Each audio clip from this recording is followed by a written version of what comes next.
Bismillahirrahmanirrahim. Assalamualaikum warahmatullahi wabarakatuh. Selamat pagi. Baik, hari ini saya berada di ruang PPI di sebuah rumah sakit.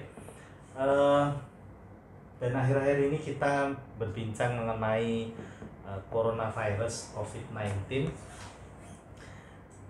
Kalau kita lihat ada suatu wabah yang ternyata transmisinya tidak kalah cepatnya dengan COVID-19. Ada yang tahu wabah apa? Ya, wabah informasi. Jadi kalau kita melihat informasi sedemikian cepatnya, bahkan tidak hanya hitungan jam, tapi hitungan menit, bahkan detik, kita bisa menerima informasi yang tidak hanya satu atau dua, tapi berturut-turut dan di beberapa tempat, terutama kalau saya pribadi di WhatsApp, di grup-grup WhatsApp, berbagai informasi tentang COVID-19. Nah, disitulah kemudian banyak hal yang tersampaikan pada kita, ada yang menjadi ilmu, namun juga ada yang menjadi sebuah ketakutan yang bisa kita katakan sebuah semacam teror, yang katanya COVID itu begini, katanya lewat udara, dan itu juga tidak hanya ditelan oleh masyarakat awam, tapi juga oleh kalangan medis, yang kemudian akhirnya berimbas pada mereka meminta APD lengkap dari ujung kepala sampai kaki, keliling rumah sakit menggunakan seluruh APD, mulai dari pakaian astronot itu ya, yang kita sebut hazmat, kemudian menggunakan Google, menggunakan masker N95, sehingga kaidah-kaidah PPI juga nanti kita akan perdalam di seri berikutnya tidak pas, ya, untuk kaidah PPI yang jadi tidak pas. Baik, kita akan kembali lagi ke pokok pembahasan kita di video kali ini, yaitu mengenai wabah informasi, atau ada yang menyebut sebagai pandemik informasi, atau ada yang menyebut sebagai infodemik, informasi pandemik, disingkat infodemik.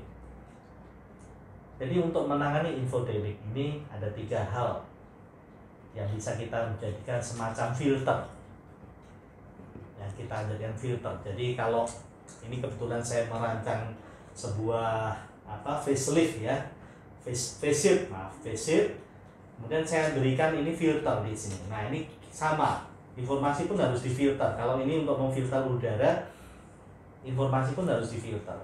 Ada yang disebut sebagai, ini istilah yang mungkin Bapak Ibu sudah dengar, yaitu filter Revalo, yaitu informasi harus di screening atau difilter menggunakan strategi Revalo. Apa itu Revalo? Satu, apakah informasi itu relevan? Apa maksudnya relevan? Relevan artinya kita harus betul-betul mengambil informasi itu sesuai dengan kebutuhan kita, ya. Jadi untuk mengetahui apakah informasi ini relevan atau tidak, tentu saja kita harus punya ilmu dasar. Kalau kita bicara COVID-19, ilmu dasar tentang virusnya, misalnya coronavirus itu seperti apa? Betulkah coronavirus itu adalah buatan dari intelijen? Ya, yang ternyata memang kita sudah tahu bahwa coronavirus sebetulnya sudah ada sejak dulu. Hanya saja dia ada beberapa varian atau ada yang mutasi. Kemudian juga transmisinya seperti apa? Kalau kita sudah tahu transmisinya, maka kita akan bisa menentukan langkah-langkah perlindungannya, seperti penggunaan APD. Ya, oke, jadi yang pertama adalah relevan. Kemudian yang kedua adalah valid. Valid itu artinya kita mendapatkan dari sumber yang terpercaya. Kami di Perdalim Kota Praja, di Obrasan ini, kita acara Obrasan namanya, obrolan santai miliknya Kota Praja. Itu kita mengambil hal yang valid dari 1 WHO, 2 CDC, 3 situs resmi Kementerian Kesehatan. Mungkin bisa kita ambil dari jurnal-jurnal, ya, jurnal-jurnal pun yang sudah valid, sudah teruji, sudah di peer review misalnya. Itu yang kita ambil. atau dari situs-situs resmi ya, milik organisasi kesehatan yang lainnya,